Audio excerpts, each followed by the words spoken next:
Welcome, dear friends, to a gentle journey through the enchanting realms of the wizarding world. Tonight, we'll drift through the quiet magic of this beloved universe, a world woven with spells, potions, and the hearts of wizards and witches who shape its destiny. We will visit Hogwarts, explore ancient legends, and quietly ponder the magic that has captivated so many of us since the very first pages of a book long ago. As we weave through the stories of powerful wizards, brave adventurers, and the magic that lives in the shadows and light alike, we invite you to relax, let go, and settle in for a restful journey through a world of wonders, mysteries, and quiet reflections. Take a deep breath and allow the warmth of this world to wash over you. The night is calm, the magic is soft, and you are safe in this tranquil space. Let your body unwind, your thoughts slow, and your heart find peace. And if you enjoy drifting through stories like this, you're welcome to softly subscribe and tell me where you're listening from tonight. Now, let us begin our journey into the heart of the wizarding world. In the quiet moments before the first flicker of magic revealed itself, the world was different. Not yet touched by the spell of wonder, it existed in a state of gentle simplicity. But then, beneath the breath of the earth, something shifted. It was as if the world itself whispered secrets to those who could listen closely, urging them to discover the hidden forces that flowed through the very fabric of existence. Magic was born, not in a sudden burst, but in soft, quiet whispers, a promise of something deeper, something unknown, waiting to be unlocked. The earliest signs of magic were subtle, gentle like the first stirrings of a distant dream. For a long time, magic was not understood, but felt. In a way, it was as if the air itself was charged, its currents swirling with the unknown. The first wizards and witches, those blessed or cursed to sense this hidden force, were not yet masters. They were the curious ones, the dreamers who reached into the ether and touched something unseen. Their world was filled with wonder, though they did not yet know how to name it. In ancient times, before the gleaming towers of Hogwarts rose against the horizon, there were whispers of strange events, the glimmer of objects levitating, the subtle flicker of lights that no one could explain, and the feeling that there was more beneath the surface of things.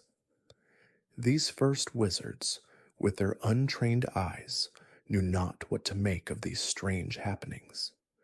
Their magic was raw, untamed, and wild.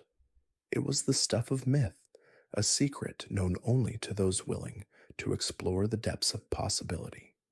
But even as the first hints of magic emerged, there were those who sought to understand it, to shape it, to give it purpose. And so, the study of magic began. In the quiet corners of the world, in hidden forests and behind ancient stones, wizards began to experiment. They learned that magic could be more than a whisper in the wind. It could be a force, a power that could be wielded, shaped, and directed. At first, it was simple: small charms, simple incantations, and the occasional unintentional spell. There were no grand potions or dramatic battles. The magic that existed in these early days was more like a dance, a slow, careful exploration of the unknown. A few wizards, those with the purest of intentions, sought to learn and understand this new language of magic, drawing it from the earth and the sky with a careful touch. As time passed, those who wielded magic began to notice that it was more than just a skill. It was a connection to something greater. Magic was not just a tool, it was part of the fabric of the universe, as natural and necessary as the air they breathed or the water they drank. They could feel the pulse of the world around them, a steady rhythm that echoed deep within their bones.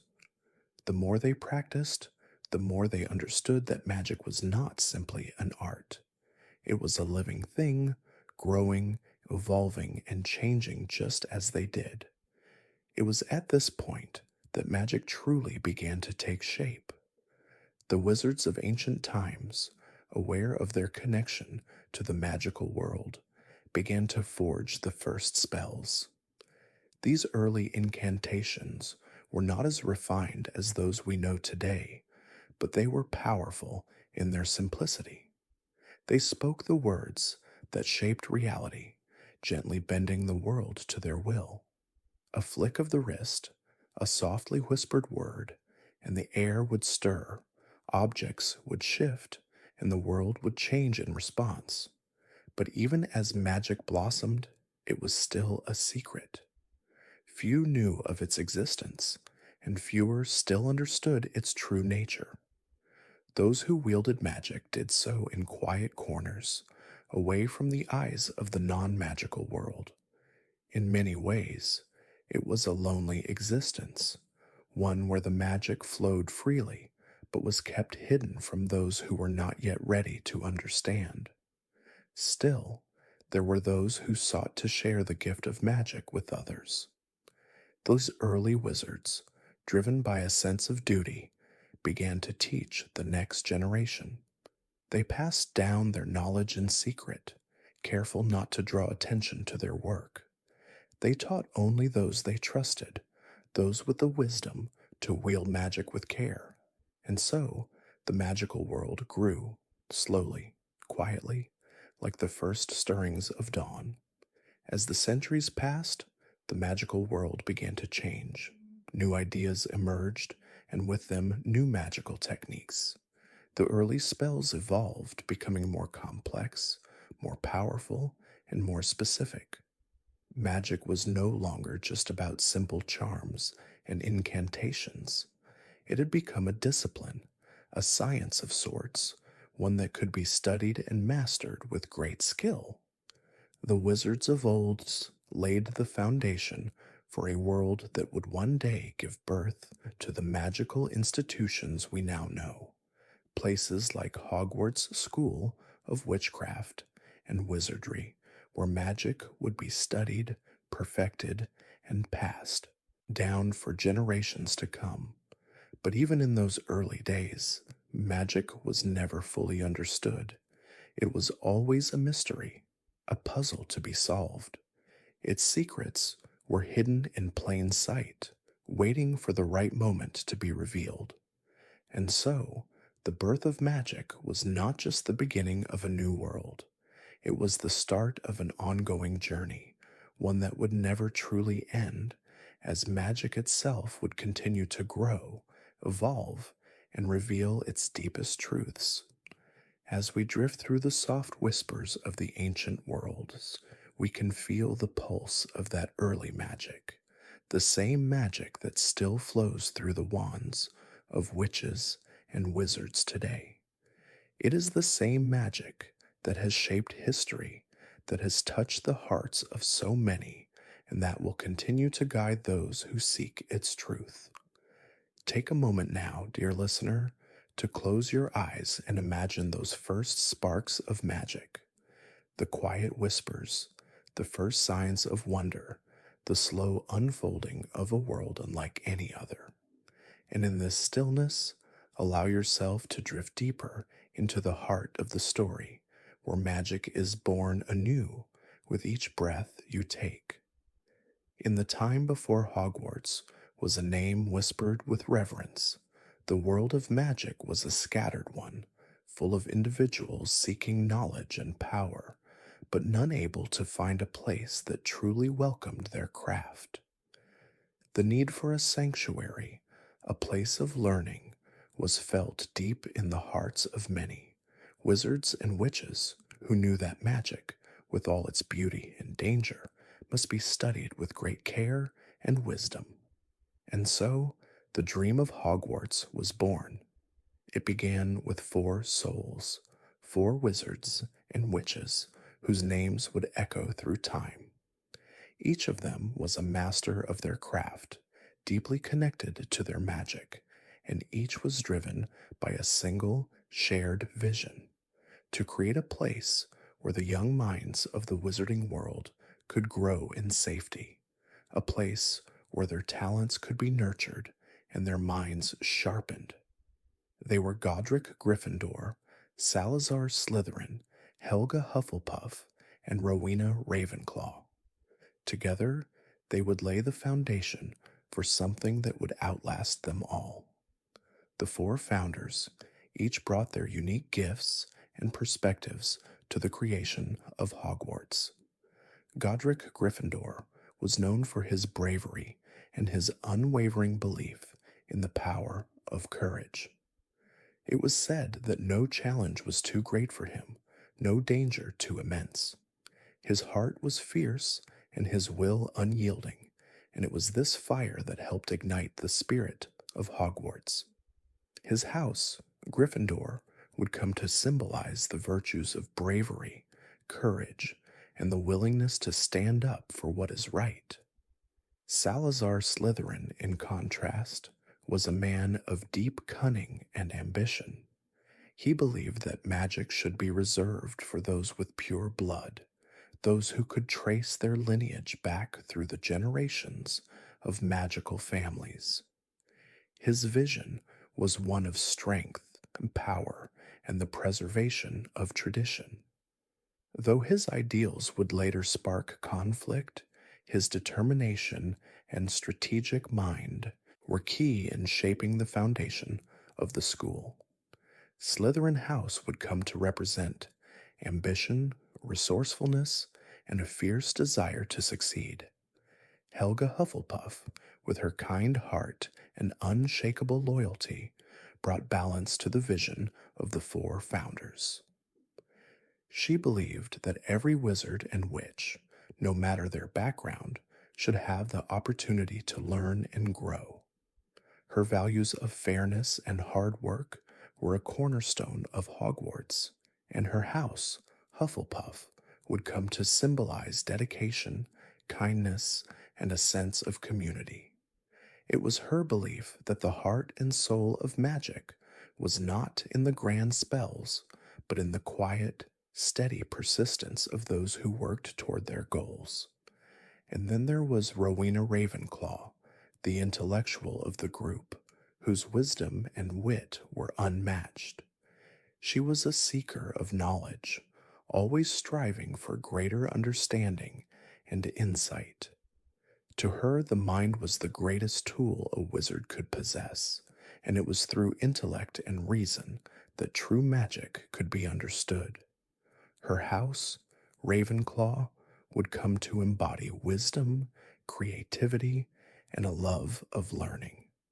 It was said that Rowena's intelligence was so great that her ghost still haunts the towers of Hogwarts, imparting knowledge to those wise enough to listen.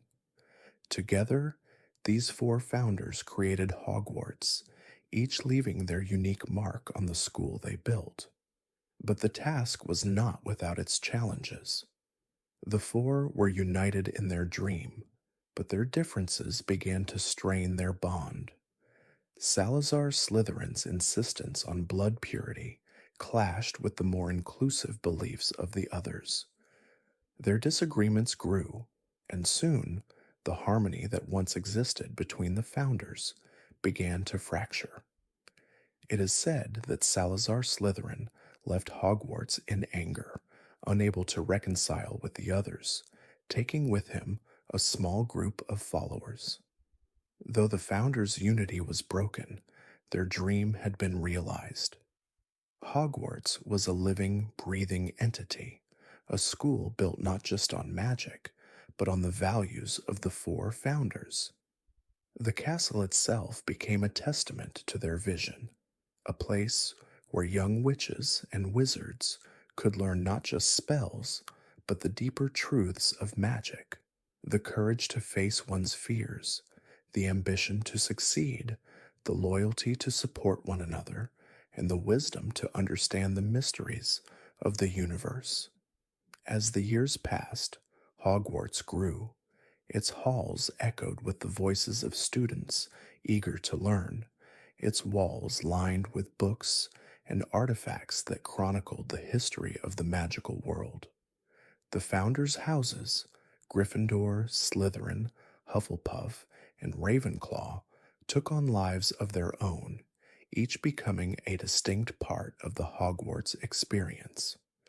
The sorting hat, created by the four founders, was passed down as a symbol of their unity and division, forever binding the legacy of each house to the students who would follow. And so, Hogwarts stood not just as a school, but as a symbol of what could be achieved when four people, each different from the others, came together with a common purpose. It would become the heart of the wizarding world, a place where magic would be studied, revered, and passed on for generations to come. The founder's dream had come to life, and it would continue to shape the world of magic for centuries.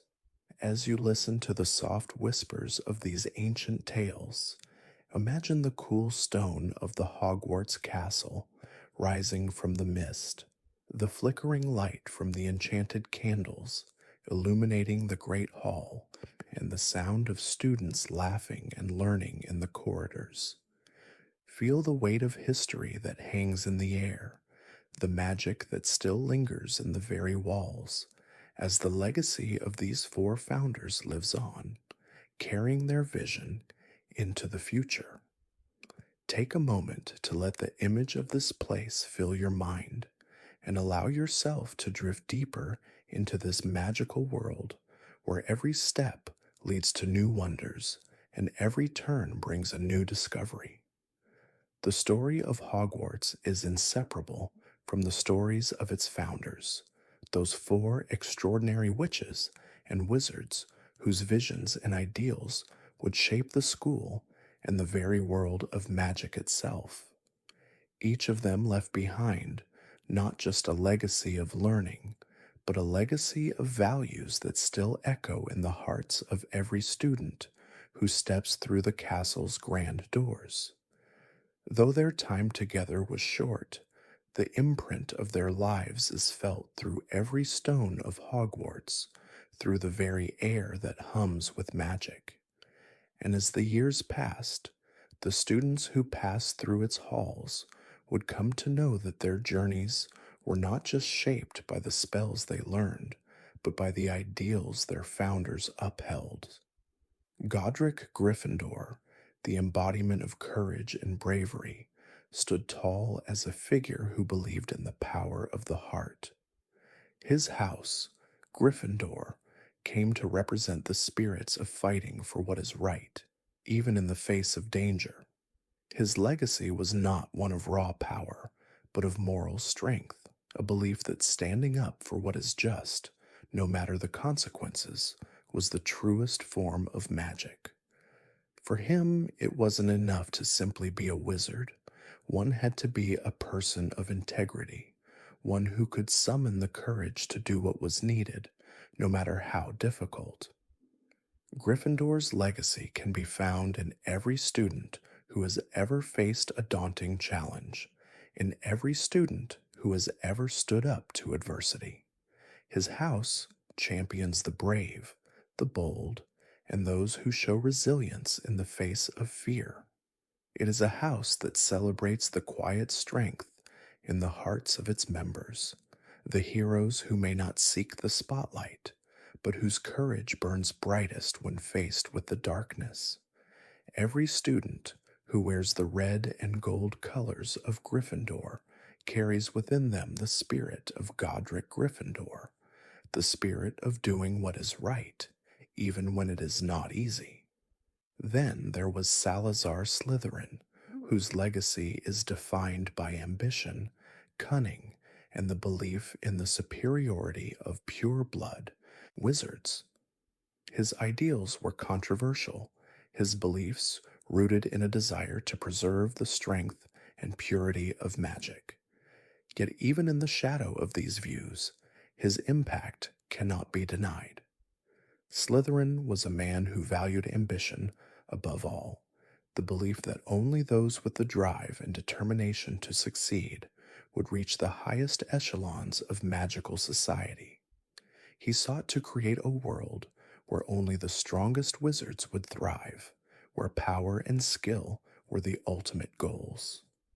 In Slytherin House, this belief lives on, and though his views on blood purity are no longer widely accepted, his legacy remains.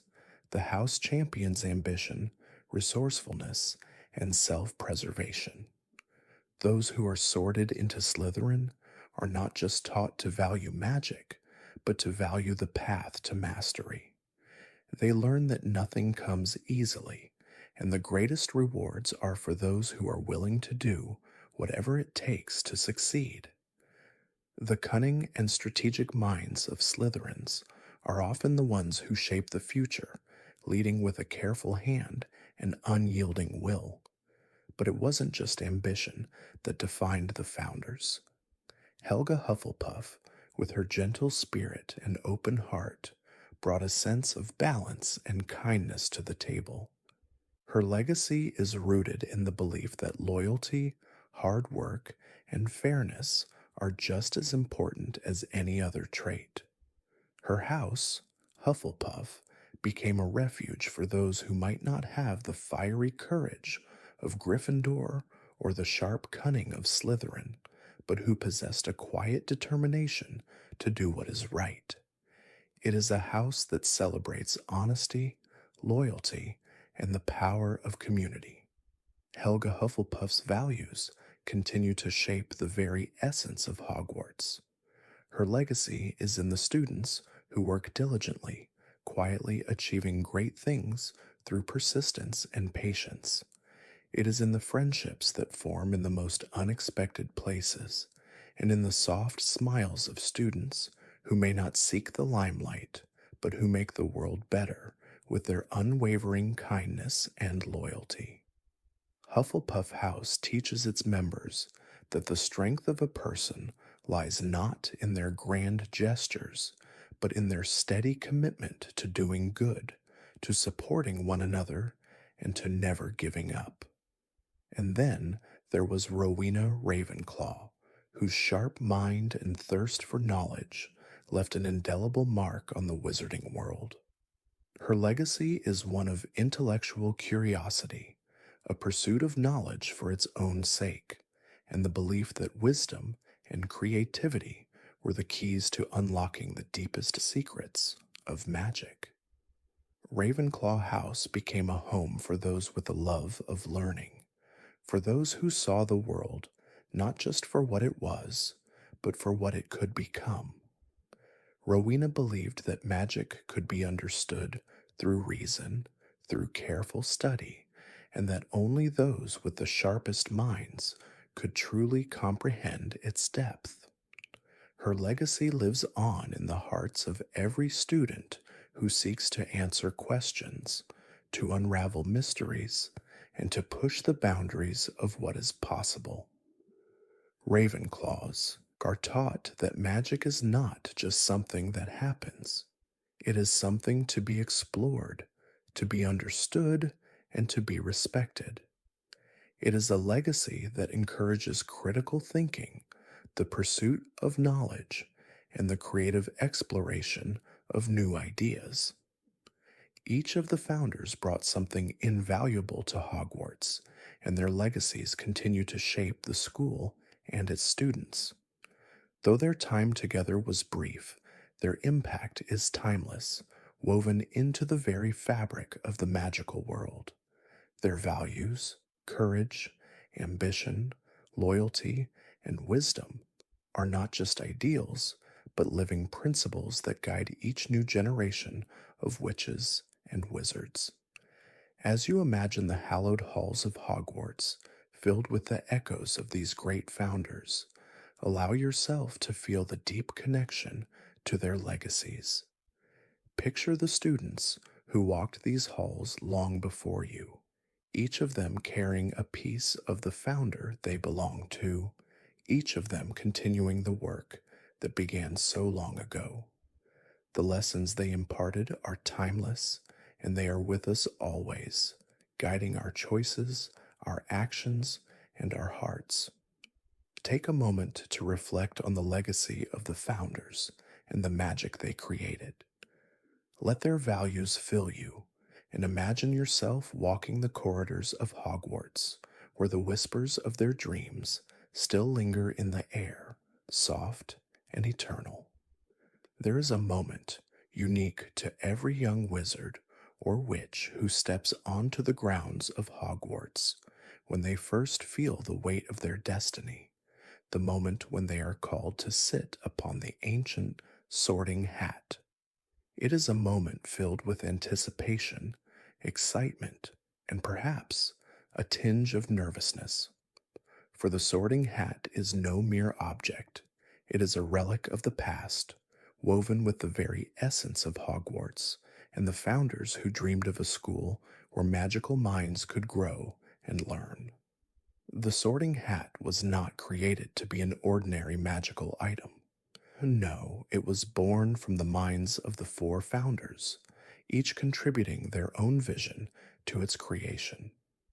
This enchanted hat was imbued with the wisdom of Godric Gryffindor, Salazar Slytherin, Helga Hufflepuff, and Rowena Ravenclaw. It was designed to reflect the ideals of each founder and to carefully determine where each new student belonged, in which house they would find their place. It was a simple yet profound task, for the sorting hat was not just about determining a student's talents or abilities. It was about discovering where their heart truly lay, where their essence would be most nourished. When placed upon a student's head, the sorting hat delves deep into their soul. It listens to their thoughts, it feels the pulse of their magic, and it reaches into the deepest corners of their hearts. Through this deep connection, the sorting hat knows where they belong, whether they possess the bravery of Gryffindor, the cunning of Slytherin, the wisdom of Ravenclaw, or the loyalty of Hufflepuff. And so the sorting hat speaks, choosing a house that will guide the student on their magical journey, helping them grow, not just in skill, but in character. But while the sorting hat's task is one of great wisdom, it is also a task that stirs the heart. For once a student is placed in their house, they are not merely assigned to a group of like-minded individuals. They are welcomed into a family. Each house has its own identity, its own traditions, and its own pride. And so, the bonds of house loyalty are born deep and unbreakable. However, this sense of loyalty and pride can sometimes lead to conflict. The rivalry between the houses of Hogwarts is as old as the school itself. It is a rivalry steeped in history, filled with both admiration and competition. These rivalries have existed since the days of the founders, and while they have changed over time, they remain a defining feature of life at Hogwarts. The rivalry between Gryffindor and Slytherin is perhaps the most well-known. On one side, Gryffindor students, brave, bold, and often driven by a sense of justice. On the other side, Slytherin students, ambitious and cunning, and often driven by a desire for power and success. These two houses, though different in their ideals, have always clashed in their pursuit of excellence. For every Gryffindor who stands up for what is right, there is a Slytherin who seeks to achieve greatness at any cost. Their rivalry is one of fiery passion and unyielding determination, a competition that has sparked many a memorable duel and many a tale of adventure. But even as these two houses battle for supremacy, there is respect between them. For in the heart of every Gryffindor lies a recognition of the Slytherin's strength and ambition, just as in the heart of every Slytherin lies a grudging admiration for the Gryffindor's courage and loyalty. Their rivalry is not born of hatred, but of a deep understanding of the different ways in which magic can be wielded and the different paths that can lead to greatness. Then there are the rivalries between Gryffindor and Ravenclaw, Slytherin and Hufflepuff, each house carrying its own unique pride and ideals, each with its own way of seeing the world. But even in these rivalries, there is a quiet respect, a mutual understanding that the true magic of Hogwarts lies in the diversity of its students. It is through this rivalry, this competition, that the students of Hogwarts grow and learn. For each house brings something different to the table, something that helps shape the others, that challenges them to be better, to be stronger, to reach higher. Yet for all the rivalry, there is one truth that binds all the houses together. The magical world, for all its power and mystery, is a place where collaboration is just as important as competition.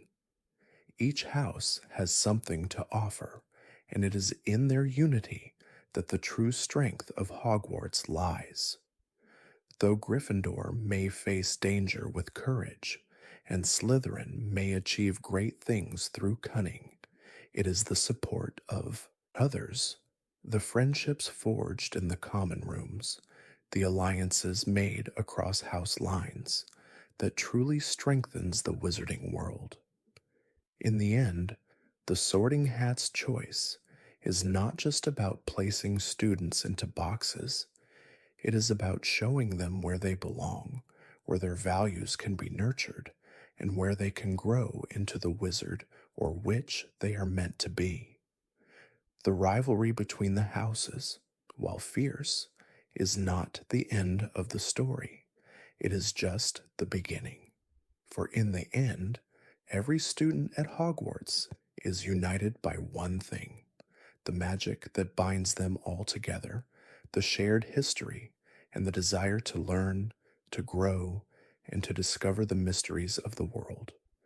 As you close your eyes and imagine the great hall with its enchanted ceiling reflecting the starry sky, feel the tension of the sorting ceremony. Picture the soft whispers of excitement, the fluttering of hearts as each student waits for their fate to be decided. Let the warmth of house loyalty fill your heart, and imagine the rivalry, not as a source of conflict, but as a reminder of the strength that comes from unity in diversity. Let yourself drift deeper into the world of Hogwarts, where every student, regardless of their house, has a place to belong. There is a shadow that stretches across the history of magic, one that lies quietly in the corners, waiting to be acknowledged.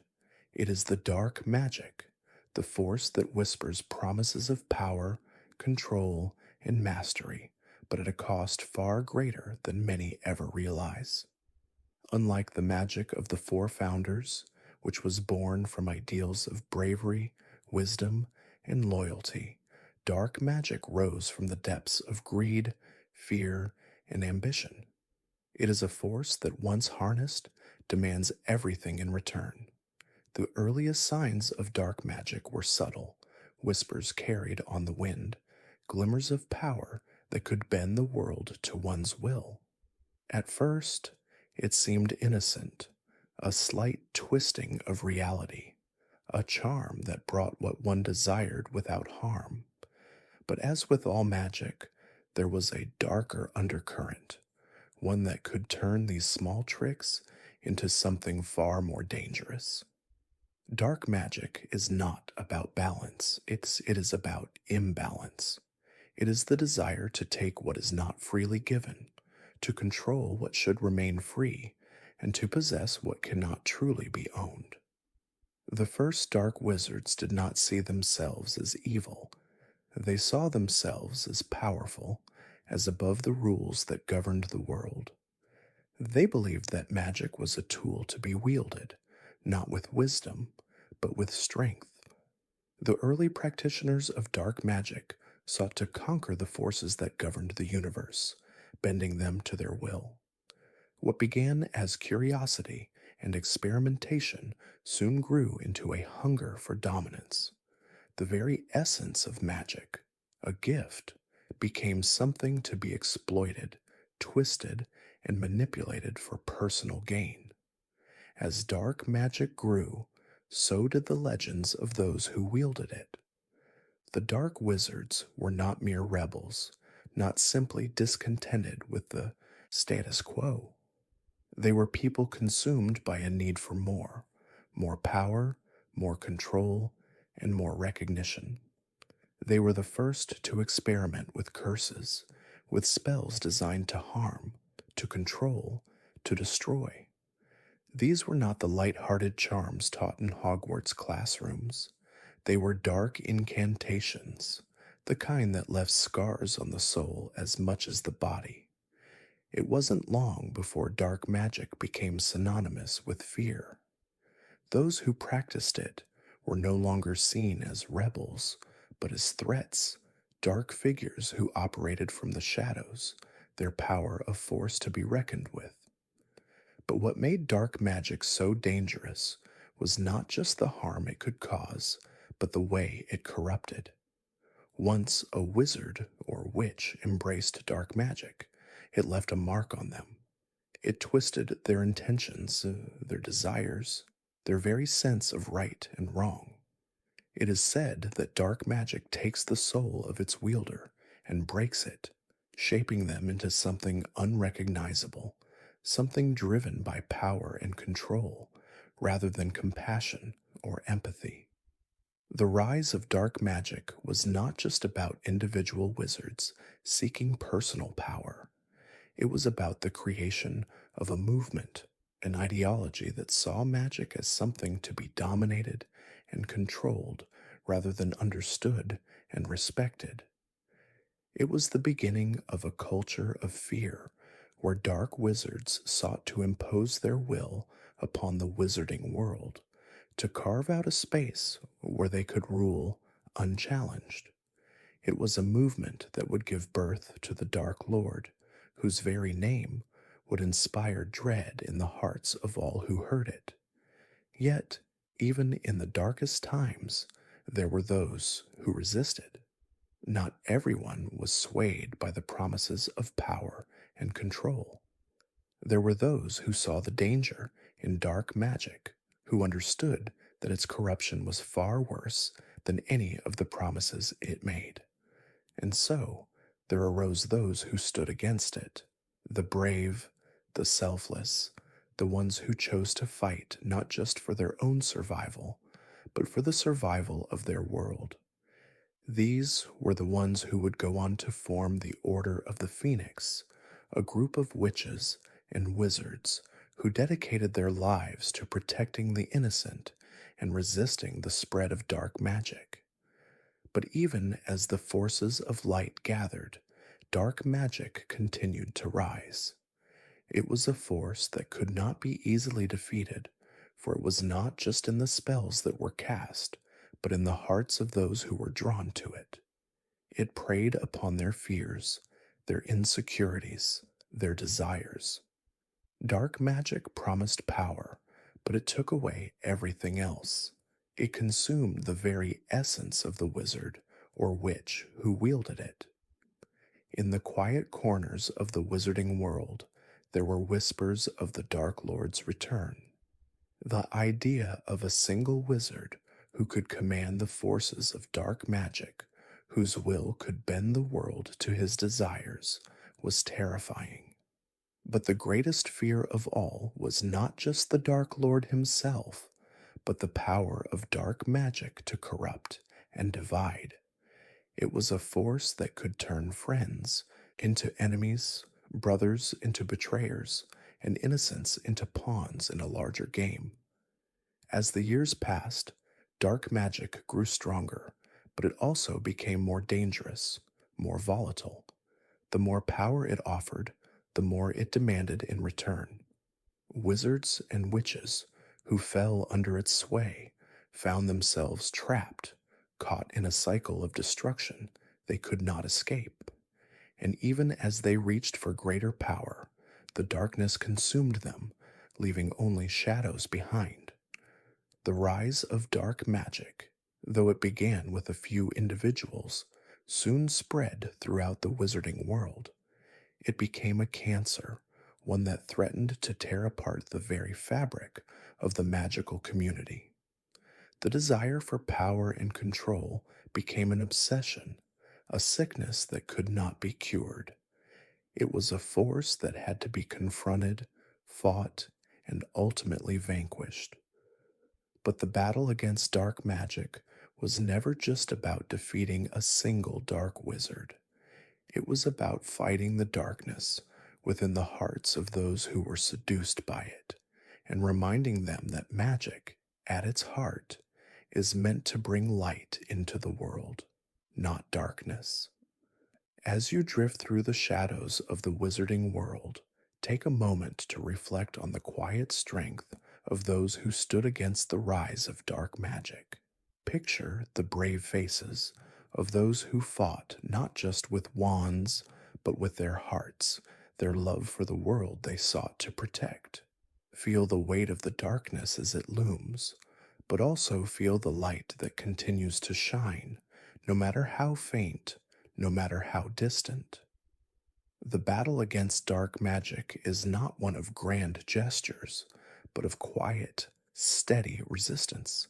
The resistance of those who believe that light can still be found even in the darkest of times. The story of the Dark Lord is one that echoes with fear, loss, and regret. A tale as old as time itself, yet one that continues to stir the hearts of those who remember it. It is a story of ambition turned dark, of a wizard whose quest for power overshadowed everything else, even the very soul that once beat within him. He was not always the creature we came to know, the one whose name could not be spoken, whose mere presence sent shivers down the spine of the bravest witch or wizard. No, he began as a child, much like any other, born into a world full of magic and mystery. His name was Tom Riddle, and he was the product of a broken world, a world that had long abandoned its compassion in favor of bloodlines, power, and control. Raised in an orphanage, Tom Riddle felt the sting of abandonment and isolation from the very beginning. His mother, a witch, had died giving birth to him, leaving him to grow up in a world that rejected him. His father, a muggle, had abandoned them both before his birth, leaving Tom to carry the weight of his family's legacy alone. It is said that from the moment he first set foot at Hogwarts, he was determined to change his destiny. He was determined to make sure that no one would ever abandon him again. Tom was, even as a young boy, a master manipulator. His charm, his ability to weave words, drew others to him. But there was something dark in him, something that set him apart from the others. He was not content with just being the best. He wanted to be more. He wanted to be immortal, to control the world around him, to bend it to his will. His desire for power became an obsession, one that grew stronger with each passing year. It was in his quest for power that Tom Riddle first encountered the dark arts. He learned that magic, in its purest form, was not just a tool, it was a force, a means to reshape the world itself. And as he delved deeper into the forbidden arts, he found that it was not enough to simply be skilled in magic. He needed more, something that could ensure his reign over the wizarding world. And so, he created the Horcruxes. The act of creating a Horcrux is one of the darkest acts imaginable. It requires the taking of a life, the spilling of blood, the sacrifice of a soul. Tom Riddle, now calling himself Lord Voldemort, embraced this power, not understanding or perhaps not caring that in doing so he was unraveling the very essence of his humanity. The act of splitting his soul, of hiding pieces of it in hidden objects, was his attempt to achieve immortality, to ensure that no matter what, he could never be destroyed. But as with all dark magic, it came at a cost. Voldemort's soul was fractured, shattered into pieces, each fragment more corrupt and twisted than the last. His transformation into the Dark Lord was not just a physical one, it was a spiritual one. He became something more than human, yet less than the wizard he once was. He was no longer Tom Riddle, the boy who had once sought power and control. He was something else entirely, a dark force, a terror that hung over the wizarding world like a shadow. As Voldemort's power grew, so did his cruelty. He sought to impose his will on the magical community, believing that only those of pure blood deserved to wield magic. The Muggle-borns, those who were born without magical parents, were seen as lesser beings, unworthy of the gifts that magic could bring. He sought to purify the wizarding world, to rid it of what he saw as weakness, and to bring forth a new age of dominance, where his followers, the Death Eaters, would reign supreme. But Voldemort's power was not without resistance. There were those who stood against him, those who refused to bow to his tyranny. They formed the Order of the Phoenix, a secret group dedicated to fighting against the dark forces that Voldemort sought to unleash. The members of the Order were brave, but they were also human, and they faced the greatest of challenges. For Voldemort was not simply a wizard. He was a force of nature, a being who had transcended the very magic he had sought to control. Voldemort's rise to power was marked by countless acts of terror and violence. The wizarding world trembled at his name, and for many years it seemed that no one could stand against him. But in the midst of all the darkness, there was a glimmer of hope, a prophecy whispered on the wind, a prophecy that foretold the fall of the Dark Lord. And it was through this prophecy that Harry Potter, the boy who lived, came into the picture. For Voldemort's obsession with power had blinded him to the truth, that it was love, not fear, that held the greatest power in the world. As the years passed, Voldemort's power waned, his hold over the wizarding world slipping away. It was not the magic that defeated him, but the love and loyalty of those who fought against him. In the end, it was Harry Potter who destroyed Voldemort, not with brute force, but with the strength of his heart, a heart filled with the love that Voldemort could never understand. The tale of the Dark Lord is one of tragedy, of a wizard who was once a boy full of potential, but who became consumed by his desire for power. It is a story of a man who sought immortality, but found only destruction. And it is a reminder that magic, like any power, must be used with care. For in the pursuit of greatness, one can lose everything, even the very soul that once made them human. As you reflect on this tale, imagine the quiet stillness of the world, the weight of Voldemort's presence hanging like a storm cloud over the wizarding world. Feel the tension, the fear, and the uncertainty that came with his rise. And in the midst of that fear, remember that even the darkest of forces can be defeated, not by power alone, but by the strength of the human heart. In the darkest times, When the wizarding world seemed on the brink of collapse, there was a flicker of hope. It came not in the form of grand spells or the rise of a great hero, but in the quiet resistance of those who refused to accept the world that Lord Voldemort sought to create.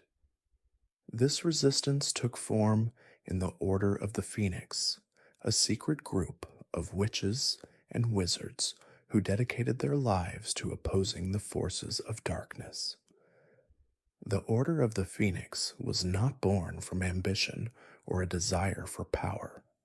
It was born out of necessity, a need to protect the innocent and stand against the rising tide of terror that threatened to engulf the wizarding world.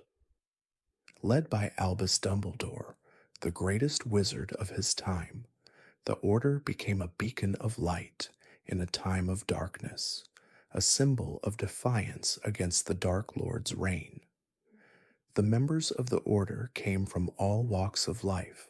Some were brave students, others seasoned fighters, and still others ordinary witches and wizards who simply wanted to do what was right.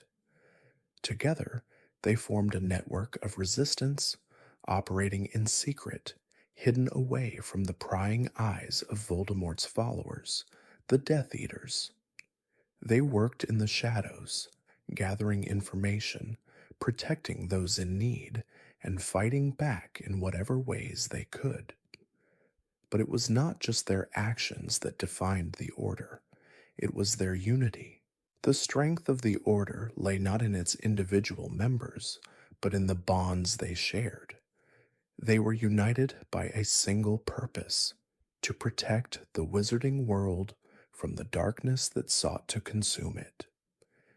It was a fight not just for survival, but for the very ideals that Hogwarts itself had been built upon: bravery, wisdom, loyalty, and love. In the face of overwhelming odds, the members of the Order stood firm. They were not invincible, nor were they immune to fear. But it was in their courage, their willingness to fight even when the battle seemed impossible, that their true power lay. They knew the risks, the dangers that came with defying Voldemort and his followers, but they also knew the cost of inaction. To remain silent, to allow the darkness to spread unchecked, was a choice they could not make. The members of the Order sacrificed much in their fight. They lost friends, family, and their own peace of mind. The weight of the war took its toll on them, but they carried on, for they knew that the future of the wizarding world depended on their actions. They faced death at every turn, and yet they never wavered in their resolve. At the heart of the Order was Albus Dumbledore, a man whose wisdom was matched only by his compassion. He was the guiding force behind the Order, the one who saw the bigger picture, who understood that the battle against Voldemort was not one that could be won with magic alone. Dumbledore believed that it was love, the power of human connection, that would ultimately defeat the darkness. He knew that the strength of the Order did not lie in the strength of their wands, but in the strength of their hearts. Dumbledore's leadership was not without its flaws. He made mistakes, and he kept secrets, even from those closest to him. But in the end, his actions were driven by a deep sense of duty, a duty to protect the world he loved, and to ensure that the fight against Voldemort did not become a fight for power. He understood the danger of turning to dark magic, of allowing the pursuit of victory to overshadow the principles that made magic worth protecting in the first place. As the battle between the Order and the Death Eaters intensified, the stakes grew higher. The wizarding world was on the edge of war, and there was no turning back. But even in the darkest moments, there was a light that shone through. It was the light of friendship, of loyalty, and of hope. It was the knowledge that no matter how dark the world became, there were those who would never give up, who would always fight for what was right. The Order's work was not without its setbacks. They suffered losses, and the toll of the war was felt deeply by those who fought in it. But they also found strength in their unity, in the knowledge that they were not alone. They were a family, bound together by their shared cause and their unwavering belief in a better world. And though the war would continue, the legacy of the Order of the Phoenix would endure. It would be remembered not just for the battles it fought, but for the lives it touched, for the hope it gave to a world that seemed on the brink of despair. The Order was a testament to the resilience of the human spirit, a reminder that even in the face of darkness, light could still be found. As you listen to the tale of the Order, imagine the quiet meetings in hidden rooms, the whispers of plans being made in the dead of night. Feel the weight of their responsibility, the quiet determination that filled their hearts. The Order of the Phoenix was not just a group of fighters, it was a family of those who chose to stand against the darkness, no matter the cost. In the heart of Hogwarts, amidst the ancient stone walls and the whispering corridors, there was a group of students whose legacy would forever be etched in the school's history. They were known as the Marauders, a mischievous, fearless band of friends whose adventures and pranks would go down in legend. Though their time at the school was but a fleeting moment in the grand sweep of history, their bond and their shared adventures left an indelible mark on Hogwarts, one that would endure for generations to come. The Marauders were made up of 4 young wizards: James Potter, Sirius Black, Remus Lupin, and Peter Pettigrew. Together, they formed a brotherhood like no other, a group united not just by their love for adventure, but by their shared sense of loyalty, friendship, and bravery.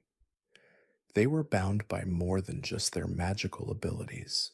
They were bound by a sense of purpose and a desire to make their mark on the world, to leave behind a legacy that would live long after they were gone. At the heart of the Marauders was James Potter, a charismatic, often cocky young wizard who was known for his courage and sense of humor. James had a natural charm, and his quick wit and adventurous spirit drew others to him. Though he was often a bit of a troublemaker, his loyalty to his friends and his desire to protect those he loved were undeniable. He was a leader, a force of nature who was never afraid to take risks or stand up for what he believed in. His passion for life was infectious, and it was this fire that fueled many of the Marauders' grand adventures. Sirius Black, James's best friend, was a force all his own. With his rebellious streak and natural charisma, Sirius was never one to follow the rules. He was fiercely loyal to his friends, and his sense of justice often led him to stand up for the underdog, even when it meant defying authority. Though his life would later take a darker turn, in his youth, Sirius was a carefree spirit who reveled in the thrill of mischief and adventure. He was the one who would push the group to new heights, always looking for the next daring escapade, always ready to break the rules and challenge the status quo. Then there was Remus Lupin, the more reserved and introspective member of the group. Remus was a brilliant wizard, kind-hearted and thoughtful, but he carried with him a secret that would shape his life in profound ways.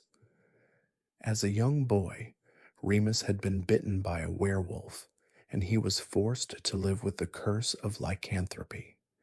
Yet despite this burden, Remus never let it define him.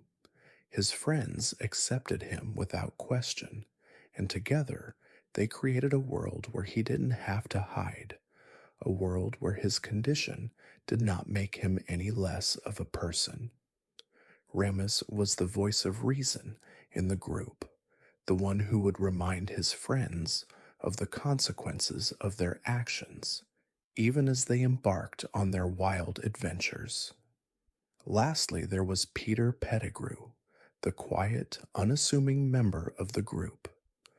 Though he often faded into the background compared to the larger than life personalities of James, Sirius, and Ramus, Peter played a crucial role in the Marauders' story. He was the one who helped them create the Marauders' map, a magical artifact that could reveal the hidden secrets of Hogwarts, mapping every inch of the school and showing the locations of every person within its walls. Peter's loyalty to his friends was unquestioned, even as he struggled to find his place among the larger than life personalities of the group. Yet, as we know, Peter's path would diverge in ways that no one could have foreseen. Together, the Marauders were a force to be reckoned with. They were brilliant, mischievous, and daring, always searching for the next adventure, the next way to push the boundaries of magic. They were also deeply bonded, a family of sorts, whose friendship and loyalty to one another knew no bounds. They would sneak through the halls of Hogwarts at night, testing their limits, finding hidden passageways, and laughing at the absurdity of it all. Their pranks were legendary, but their bond was what truly set them apart. They had each other's backs, no matter what. But the Marauders were not without their flaws. Their pranks, while often harmless, sometimes crossed the line, and their recklessness would lead to consequences they couldn't always control. The creation of the Marauders' map, for instance, was a brilliant and ambitious feat, but it was also a dangerous one. It allowed the Marauders to sneak around Hogwarts undetected, and while this led to countless moments of laughter and fun, it also made them vulnerable to the risks of their own actions. The Marauders were not immune to the trials of growing up, and their friendships were tested in ways they hadn't anticipated. James's rivalry with Severus Snape, for example, would lead to deep emotional scars that would follow them throughout their lives. And as the war against Voldemort escalated, the Marauders found themselves on opposite sides, forced to make difficult choices and face the reality of a world torn apart by darkness. But even in the face of these challenges, the Marauders never lost their bond. They carried the lessons of their youth with them, and their friendship remained a guiding light in the darkest of times. The map they had created, once a symbol of their mischievousness, would come to represent something deeper, a reminder of the strength of their connection and the adventures they had shared together. As you listen to the tale of the Marauders, imagine the laughter of young wizards sneaking through the halls of Hogwarts, their footsteps echoing softly in the stillness of the night.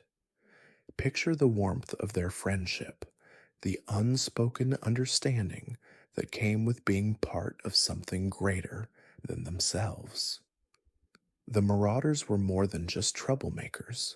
They were a family, bound together by loyalty, bravery, and the thrill of the adventure that awaited them around every corner. There are moments in history when the world stands still, when time seems to pause for just a moment, and the attention of an entire community is drawn to a single event, one that will become legend. The Triwizard Tournament was one of those moments, a tradition of magical prowess, bravery, and competition that brought together the greatest young witches and wizards from three different schools. But as the tournament grew in fame and grandeur, it also became a symbol of the rising tension within the wizarding world, a subtle precursor to the darker times that lay ahead. The Tri-Wizard Tournament was a test of skill, courage, and intelligence, a challenge designed to push the boundaries of a young wizard or witch's abilities. It was a spectacle, an event that captivated the hearts of all who attended. Schools from far and wide, Hogwarts, Beauxbaton Academy of Magic, and Durmstrang Institute, sent their most promising students to compete for the coveted Triwizard Cup. For those who participated, it was a dream come true, an opportunity to prove their worth, to show the world their strength and bravery. But the tournament was no ordinary competition. It was fraught with danger, with magical trials that tested the contestants in ways they could not have imagined. Each of the three challenges was designed to test a different aspect of a competitor's skills, from navigating treacherous underwater caverns to facing a dragon in the open air. The tasks were brutal, unforgiving, and pushed the champions to their physical and mental limits. The magic was not just about casting spells, it was about thinking on your feet, about outsmarting opponents, and about surviving in the face of true danger.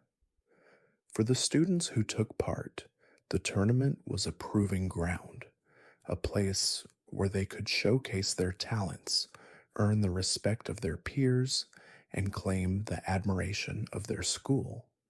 But it was also a place of uncertainty, where the line between triumph and disaster was razor thin. The challenges were not just tests of magic, they were tests of heart, of determination, and of the will to succeed against all odds. Yet, as much as the tournament was celebrated, it was also shrouded in mystery. The tasks were always shrouded in secrecy, their details hidden until the last possible moment. No one truly knew what awaited the champions as they stepped into each new challenge. It was this uncertainty that added to the allure of the Triwizard Tournament, the excitement of the unknown, the thrill of competition, and the sense of camaraderie that grew among the champions as they prepared for the trials ahead. But it was during the 1994 tournament that the world would truly begin to change. For that year's event, something went terribly wrong. The tournament had always been a symbol of international cooperation, a way to celebrate magic and unity across borders. But the events that unfolded in that year's final task would shatter the very foundation of that ideal, and the wizarding world would never be the same again. The Triwizard Cup, which had once symbolized honor and victory, became a symbol of betrayal. What was meant to be the final, glorious moment of the tournament instead turned into a nightmare, a moment that would alter the course of history. The dark forces that had long lingered in the shadows, those forces that sought to undo the progress made by those who believed in unity and peace, were revealed in full force. As Harry Potter, the youngest Hogwarts champion in the history of the tournament, reached for the cup, he unwittingly crossed a threshold that would take him into the very heart of darkness. What seemed like a victory turned into a trap, a twisted game played by forces far greater and more dangerous than any of the young competitors had anticipated.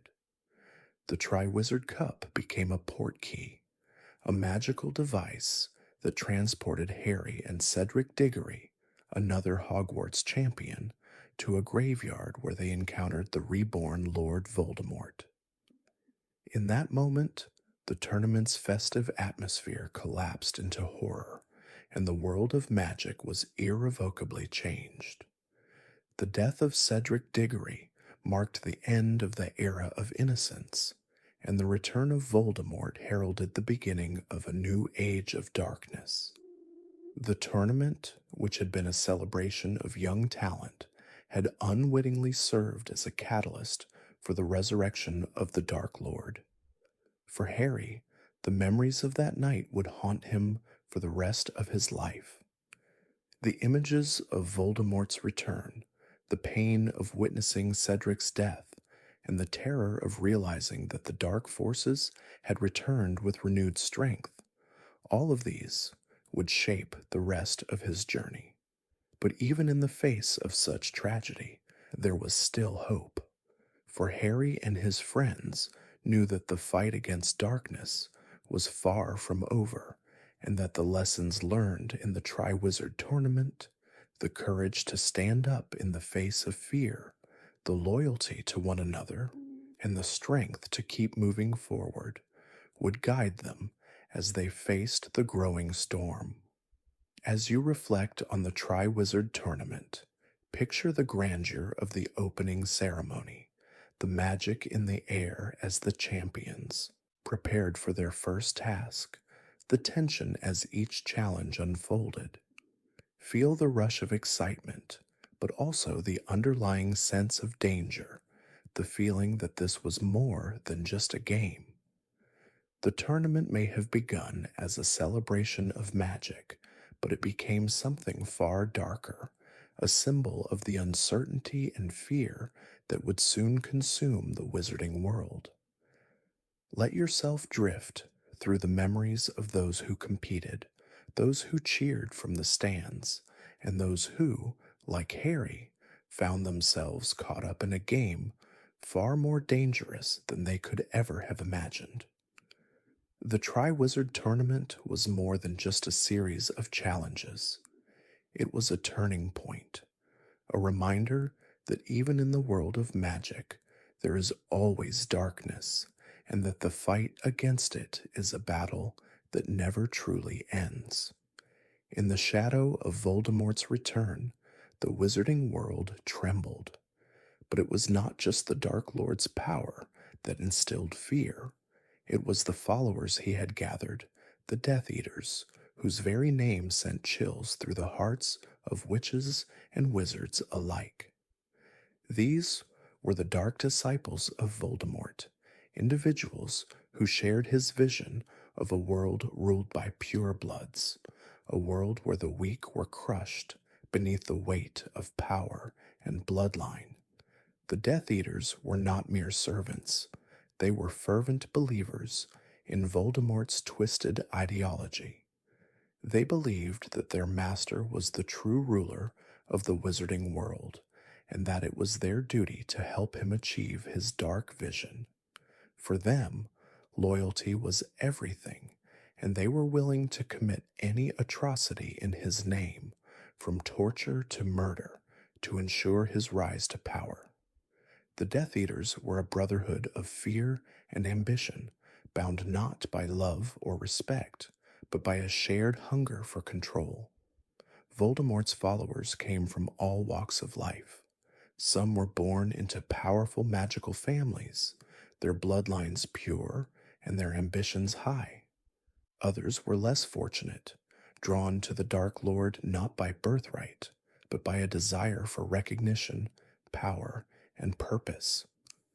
They were united by one thing: the belief that Voldemort was the key to their success. To them, he was not a mere man. He was a god, a force to be worshipped and obeyed without question. The Death Eaters wore their loyalty like a badge of honor, though it was a dark and twisted honor.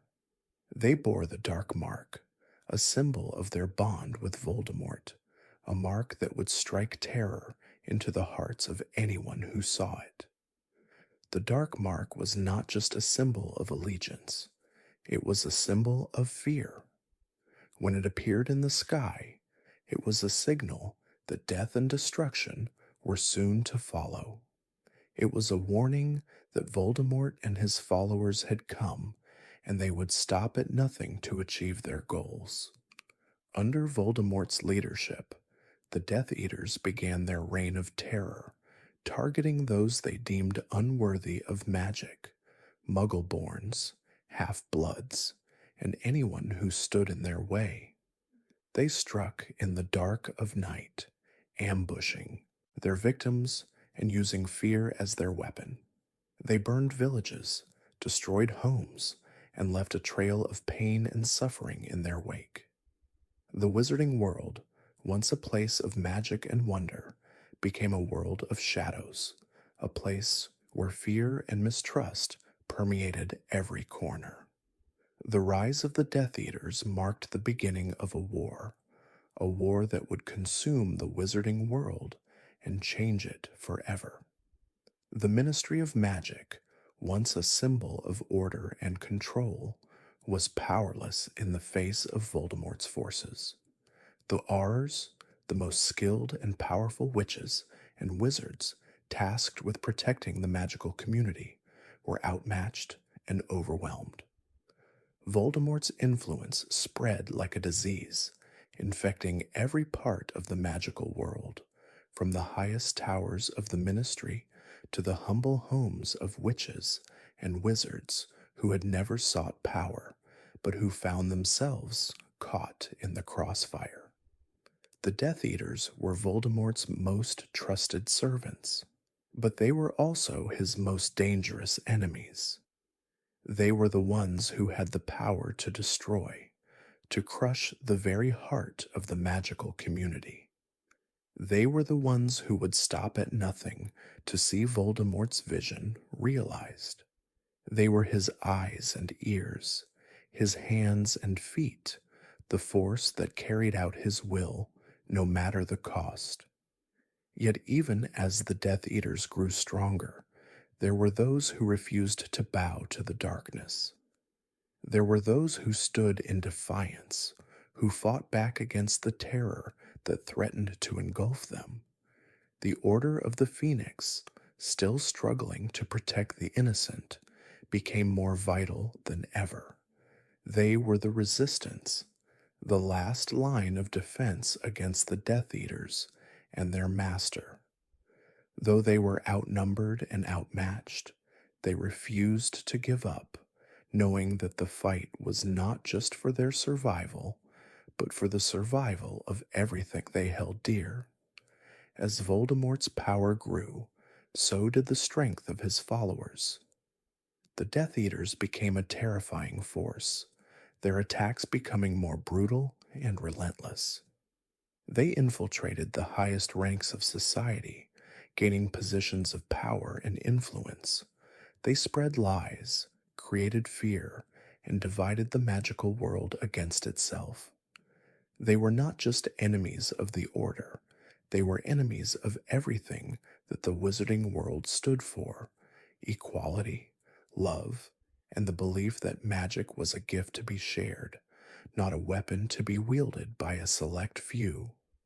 In the end, the Death Eaters would become the symbol of everything that Voldemort sought to destroy. They were his faithful followers, but they were also his greatest weakness. For in their blind loyalty to their master, they overlooked the very thing that made magic so powerful: the love and connection that united witches and wizards. Voldemort's obsession with blood purity, with power, blinded him to the one thing that could defeat him: the bond between people, the strength of friendship, and the power of love. As you reflect on the rise of the Death Eaters, imagine the fear they instilled in the hearts of those who opposed them. Picture the shadows they cast over the Wizarding World, the uncertainty and pain that came with their presence. But also remember that even in the darkest of times, there were those who stood against them, who refused to let fear rule their lives. The Death Eaters were powerful, yes, but they were not invincible. For even in the face of darkness, light still has the power to shine through. The ground trembled beneath the weight of the world as the shadows of war descended upon Hogwarts. What had once been a place of learning, of magic and wonder, became the final battleground in the struggle between light and darkness. The Battle of Hogwarts, the culmination of years of fear, bloodshed, and uncertainty, was a moment in time when everything that had been fought for was tested. It was not just the fate of Hogwarts at stake, but the future of the entire wizarding world. The air was thick with tension, heavy with the knowledge that this would be the final stand. Voldemort and his Death Eaters had come, determined to finish what they had started years ago. Their forces were vast, their resolve unshakable, but they were not the only ones prepared for battle. The students, teachers, and members of the Order of the Phoenix, who had stood against the darkness for so long, now found themselves united in the most desperate of struggles. They knew the risks, they knew the odds, but they also knew that if they did not stand now, all would be lost. In the days leading up to the battle, there was an undeniable sense of finality in the air. The castle's ancient walls, once filled with laughter and the hum of learning, now stood silent, their stones heavy with the weight of impending conflict. Students packed their belongings, said their goodbyes, and prepared themselves for what was to come. The headmaster, Harry Potter, and the members of the Order worked tirelessly to fortify the castle, creating defenses, spells, and enchantments to protect those within. And yet, no amount of preparation could truly ready anyone for the storm that was about to break. When the first blast of dark magic rang through the air, shattering the calm, the castle erupted into chaos. The battle had begun. The skies above Hogwarts darkened, filled with the echoing roars of dragons and the eerie shriek of curses. The very ground beneath the castle shook as Voldemort's army advanced, marching with deadly purpose. But inside the castle, a different kind of resistance began to rise, one that was fueled not by hatred, but by hope, love, and the will to protect those they held dear. In the Great Hall, the students of Hogwarts formed their ranks, determined to fight for their home, for their friends, for the future of the magical world. Some were just children, barely more than first years, but they stood beside the bravest of warriors, wands raised and hearts steadfast. They had learned, over the years, that courage was not the absence of fear, but the strength to act in spite of it. Teachers like Professor McGonagall, with her unyielding resolve, led the charge, casting powerful spells to shield their allies and thwart the Death Eaters. The magic that surged through the castle was not just the magic of combat, but the magic of solidarity, the bond that united those who fought for what was right, for the love of their world. Meanwhile, Harry Potter, the boy who had been destined for this moment, stood at the heart of it all. His role in the battle was clear, yet heavy with meaning. He had come to understand the truth of the prophecy, that he was the one who must face Voldemort in the end. But even knowing this, he did not stand alone. His friends, Hermione Granger and Ron Weasley, stood beside him, their loyalty and bravery unwavering. Together, they fought not just for their lives, but for the future of everything they held dear. And it was not just the students and teachers of Hogwarts who stood with them. Allies from every corner of the magical world arrived, some from faraway places, some who had once been distant, but who knew that this was a fight that affected them all. The centaurs, the house elves, and even the ghosts of Hogwarts, they all came, each adding their strength to the collective force of resistance. Even those who had been on the fringes of the wizarding world, those who had once been marginalized or forgotten, now took their place on the battlefield, united by a common cause. The Battle of Hogwarts raged through every corridor, every tower, every darkened corner of the castle. Spells were cast with precision, curses flew through the air, and the screams of battle echoed throughout the castle. The ground was stained with the blood of those who fought, but there was something more powerful than fear in the air. There was a sense of hope, a sense that this battle, no matter how terrible, was worth fighting for. As the battle reached its climax, the final confrontation between Harry and Voldemort took place in the Forbidden Forest.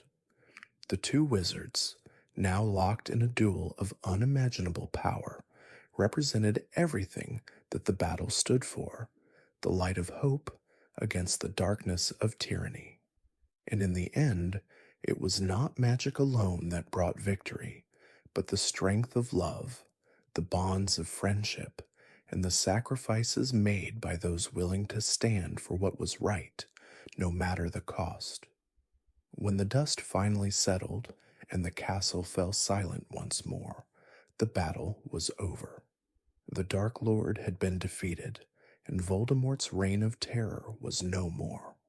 But the cost had been high, many lives had been lost, and the scars of the war would linger long after the last curse had been cast.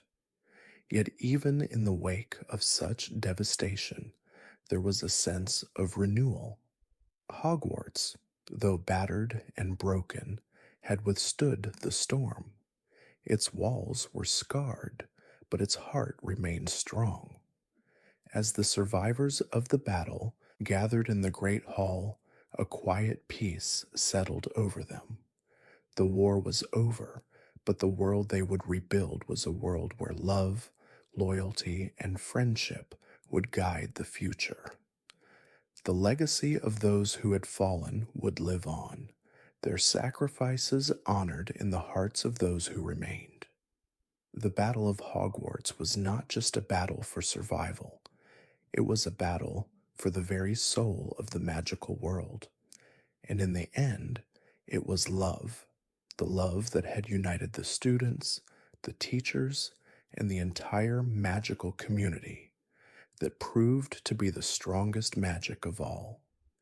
In the heart of the wizarding world, where the grand castles and ancient houses define the landscape, there is one family whose legacy shines through not because of their wealth or power, but because of their unwavering love, loyalty, and sense of humor.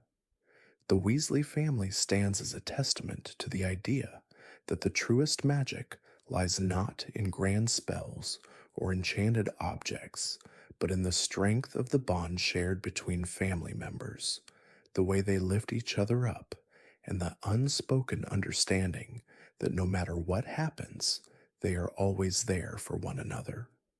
Arthur and Molly Weasley, though not born into great wealth or status, created a home that was rich in warmth, love, and the simple joys of life. Their modest house, nestled in the rolling hills of the countryside, was a place where the hustle and bustle of life could always be felt. A place where the sounds of laughter, the clatter of kitchen utensils, and the warmth of a crackling fire filled the air. It was a home filled with love, where children were cherished, and where the feeling of family was stronger than any material possession. Arthur Weasley, with his deep fascination for Muggle inventions and his work at the Ministry of Magic, was a man who saw the world not as a place to conquer, but as a place to understand. He believed in the goodness of people, in the importance of connection, and in the power of curiosity. His love for his family and his sense of wonder at the world around him created a safe and welcoming space for his children, one that allowed them to explore, to question, and to dream. Molly Weasley, on the other hand, was the heart of the family. Her love for her children knew no bounds, and she would go to any length to protect them, even if it meant making the ultimate sacrifice. She was a mother in every sense of the word, nurturing, fierce, and selfless. In the chaos of the wizarding world, she was a constant, her love grounding her family and providing them with the stability they needed to face the challenges ahead.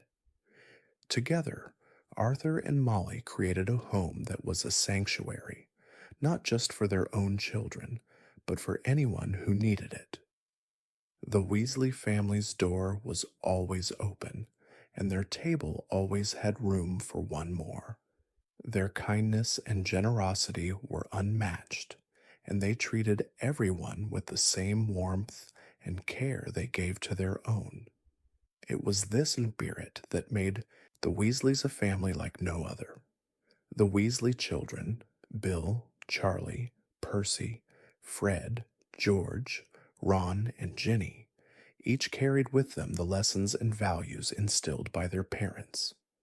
They were a lively, spirited bunch, each with their own unique qualities, but all united by a strong sense of family and a fierce loyalty to one another.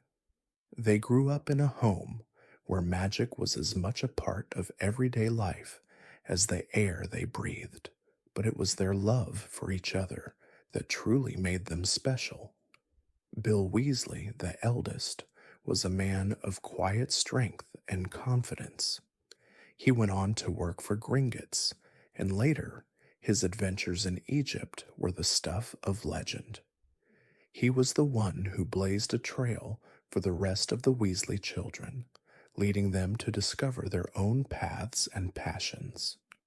Charlie, with his love for dragons and his work at the Dragon Reserve, was the adventurer of the family, always seeking to challenge himself and push the boundaries of what was possible.